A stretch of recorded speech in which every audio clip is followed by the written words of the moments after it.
Friends नमस्कार जय जगन्नाथ केमती अच्छी आपण मैंने आशा करछे आपण मैंने बहुत भलरे थे मोर न्यू ब्लॉग को आपण मानक पुणी थे स्वागत करुच्ची।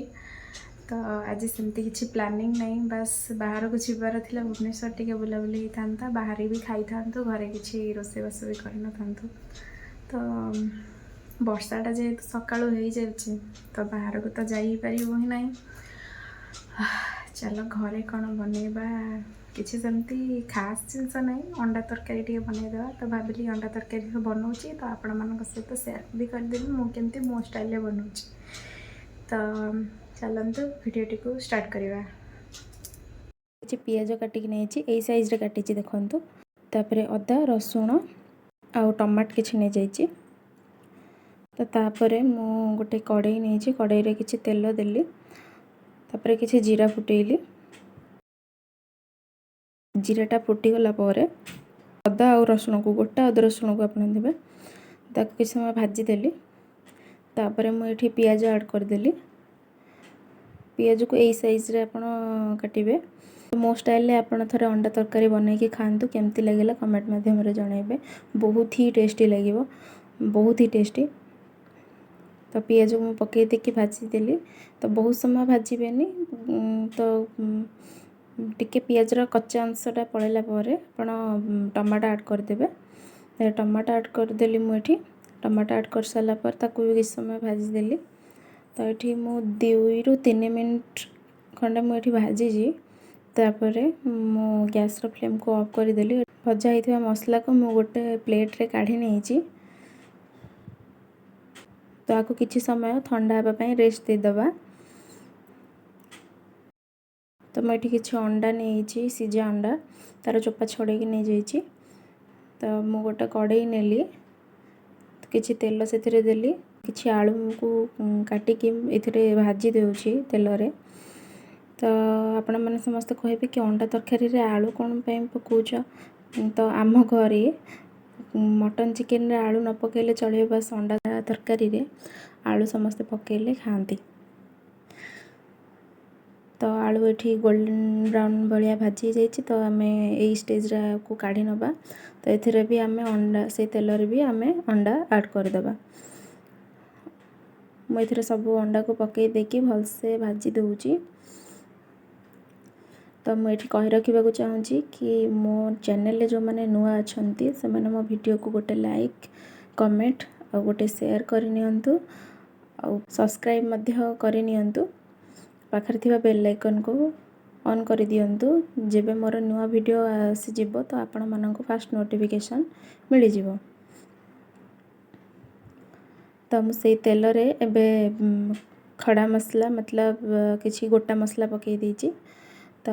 गोटा मसला टिके फुटी सारा पर आम पूर्वर कर रखि मसला को मु ग्राइंडिंग कर देकी एथिरे ऐड कर दूची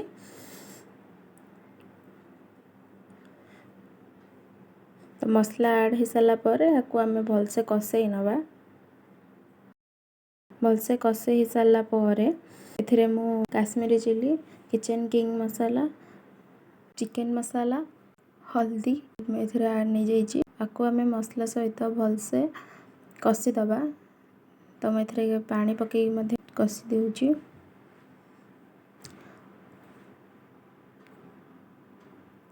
मिनिमम मसला टी को 5 ରୁ 10 मिनिट पर्यंत कषिबे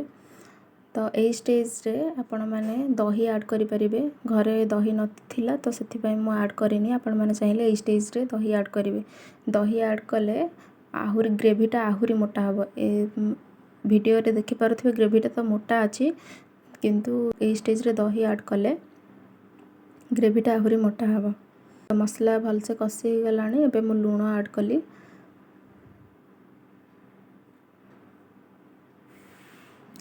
लुण ऐड कलापर मु किस समय कषिदेली मसला को तापर ये स्टेज रे आलू ऐड करदेली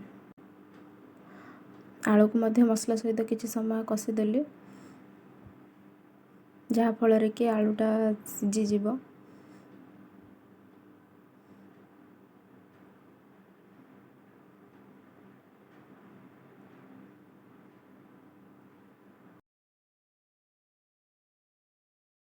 तापर आपण मैंने बिहाइंड द सीन देखो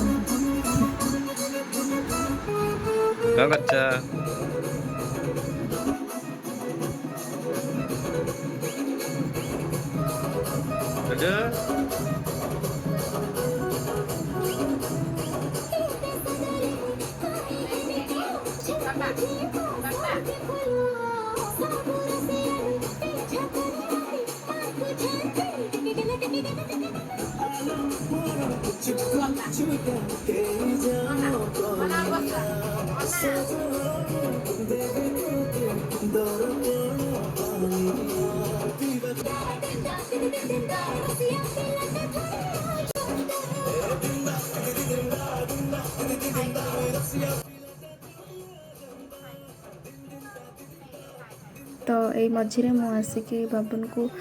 टे पाउडर क्रीम हंगा लगे दूसरी तो काम मझे भी बाबन कथा बुझा पड़ू तो यही भितर रिटर्न शूट कर देते आम दी जनकर तो मु आसिक देखिली कि आलू भलसे कषे गलानी तापर मु अंडा को ऐड करदेली अंडा को मसला सहित भलसे टिके कषेदेली बेसी समय ना 1 ରୁ 2 मिनिट आप कषे दे सारापर ए पानी ऐड करें।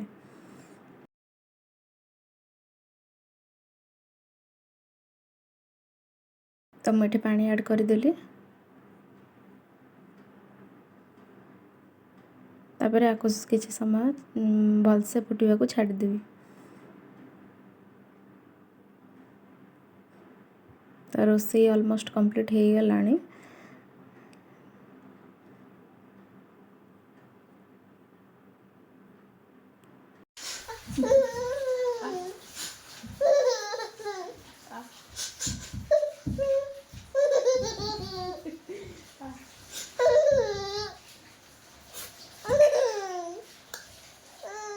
रेडी आहे असू ले सोण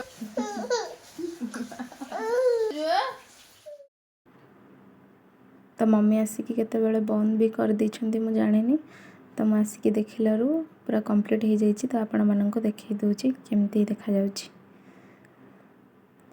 हेची ना जबरदस्त। तो एमती मो स्टाइल आपण मैंने थर बन कि घरे अंडा तरकारी करके खातु केमती लगे मत कमेंट रे जनइबे। तो एमती किछि किछि नुआ नुआ वीडियो देखिया पई मते सब्सक्राइब कर रहुची। जय जगन्नाथ।